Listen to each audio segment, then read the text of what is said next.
एक कहानी है जिसका टाइटल है टू पेयर्स ऑफ बूट्स। आपने शायद उसके बारे में सुना होगा।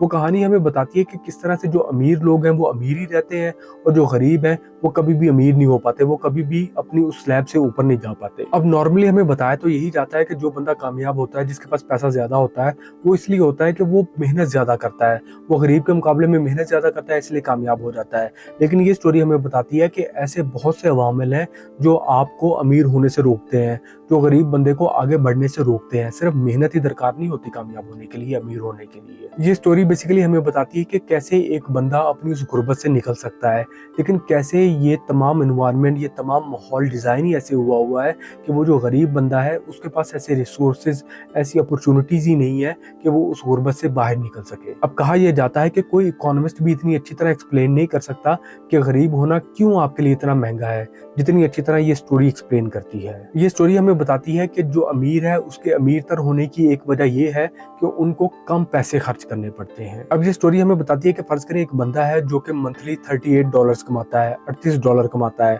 अब उसने जूते लेने हैं। अब जो अच्छे जूते हैं वो $50 के आते हैं। अब उसकी इनकम जो है, जो उसकी आमदन है वो $38 है, $38 है। अब वो $50 के जूते नहीं ले सकता, तो वो क्या करता है, वो $10 के जूते ले लेता है। अब $10 के जूते जो हैं वो ऐसे हैं कि वो तकरीबन 1 या 2 सीजन निकालते हैं।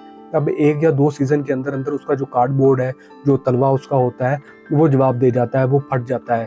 उसमें से पानी वगैरह आना शुरू हो जाता है जब बारिश वगैरह होती है, या फिर जब आप चल रहे होते हैं तो जो कंकर वगैरह होते हैं वो आपको फील होना शुरू हो जाते हैं। यानी उसकी बुरी हालत हो जाती है। अब वो बंदा जिसके ज़राए आमदन ज़्यादा है वो $50 का जूता अफोर्ड कर सकता है। अब वो $50 का जूता ले लेता है। अब उसकी कंडीशन बहुत अच्छी है। अब वो सालों साल चलता है। अब अगर वो जूता 10 साल भी गुजार जाता है तो उस 10 साल में वो जो अमीर बंदा है जिसके रिसोर्सेज थे उसने $50 खर्च किए हैं, लेकिन वो गरीब बंदा जिसकी आमदन कम थी उसने $10 का एक जूता लिया था जिसने एक सीजन गुजारा है। तो 10 सालों में वो तकरीबन 10 जूते ले चुका होगा। तो $10 का एक जूता था, तो 10 सालों में उसने $100 के जूते ले लिए। अब जिसने $50 का जूता लिया था वो उसी जूते को चला रहा है। तो ये स्टोरी हमें ये बताती है कि वो लोग जो अप फ्रंट, जो शुरू में एक अच्छी चीज लेने के लिए एक अच्छी रकम खर्च कर सकते हैं, अच्छा खर्चा कर सकते हैं, उनके पास एक अच्छी चीज आ जाती है और इन दी लॉन्ग रन वो कम पे करते हैं। अब अभी जो हमने मिसाल डिस्कस की है उसमें अगर आप $50 का जूता लेते हैं और वो 6 साल भी गुजार जाता है, लेकिन दूसरा बंदा जिसने $10 का जूता लिया है वो तकरीबन 6 महीने निकालता है, तो जिसने $50 का जूता लिया है वो 5 साल तक वो जूता रखेगा। लेकिन जिसने $10 का लिया था और 6 माह निकाले हैं वो 5 साल आने तक तकरीबन डबल खर्च कर चुका होगा। अब ये जो प्रिंसिपल है, ये जो एक कैपेसिटी है, ये जो एक रियलिटी है, ये हमारी जिंदगी के और भी बहुत से एस्पेक्ट्स हैं जिन पर एप्लीकेबल होती है।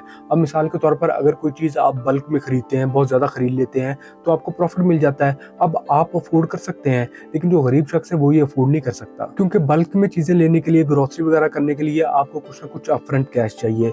अब इसी तरह से अगर आप कोई रिलायबल कार लेते हैं, कोई अच्छी कार ले लेते हैं, तो उसमें इतने रिपेयर्स, उसमें इतने फॉल्ट्स नहीं आते, तो आपकी कॉस्ट बच जाती है। लेकिन अगर आप एक यूज्ड कार लेते हैं या ज़रा कोई सब स्टैंडर्ड कोई इस तरह की लोकल कार लेते हैं, तो फिर आपको इन द लॉन्ग रन उस पर ज़्यादा खर्चा करना पड़ता है। लेकिन एक अच्छी, एक रिलायबल कार लेने के लिए, एक अच्छा घर बनाने के लिए, एक स्टैंडर्ड की ज़िंदगी गुजारने के लिए, एक ऐसी चीज़ लेने के लिए जो इन द लॉन्ग रन आपके लिए ज़्यादा एक्सपेंस ना हो, आपको कैपिटल चाहिए। अगर वो कैपिटल आपके पास नहीं है तो आपको कॉम्प्रोमाइज़ करना पड़ेगा, और वो कॉम्प्रोमाइज़ आपको ज़्यादा खर्चा करवाएगा। अब इसी तरह से देख लें कि अगर आप कोई चीज़ इंस्टॉलमेंट्स पर लेते हैं और आप डाउन पेमेंट ज़्यादा कर सकते हैं, तो इसका मतलब है जो आपकी बाद की किस्तें होंगी या जो आपका इंटरेस्ट लेवल होगा, जो इंटरेस्ट रेट होगा, हालांकि सूद है, हराम है, उसका रेट भी कम होगा। अगर आपकी फाइनेंशियल कंडीशन अच्छी है तो आपके फाइनेंशियल डिसीजंस भी अच्छे होंगे, आपकी स्ट्रेटजीज भी अच्छी होंगी। आपने अपने बच्चों को पढ़ाना है, आपने अपनी लोकेलिटी को देखना है, हर चीज़ आपके लिए बेहतर होगी अगर आपके पास कैश है, अगर आपके पास पैसा है। लेकिन अगर आपकी आमदन कम है, आपके पास कैश नहीं है, आपके पास रिसोर्सेज नहीं है, तो आप ऐसे डिसीजंस नहीं ले सकते। देखिए, अगर आप फाइनेंशियली कामयाब होना चाह रहे हैं, अगर आपने ये सीढ़ी चढ़नी है, आपने गुर्बत से निकलना है, आपने ऊपर जाना है, तो सबसे पहले आपको उस सीढ़ी तक, उस लैडर तक आना पड़ेगा। अगर आप उस सीढ़ी तक आ ही नहीं पा रहे, तो ये जितनी भी एडवाइस है, जितनी भी नसीहतें हैं कि आप उस गुर्बत से बाहर निकल सकते हैं, इस तरह निकल सकते हैं, इन सब का कोई फायदा नहीं है। उस बेचारे गरीब को कामयाब होने के लिए सिर्फ एक सीढ़ी नहीं चढ़नी, बल्कि उसने कई दीवारें फलांग कर आना है, और ये दीवारें भी स्लिपरी हैं। एक गलती हुई और वो वापस चला गया। It's expensive to be poor.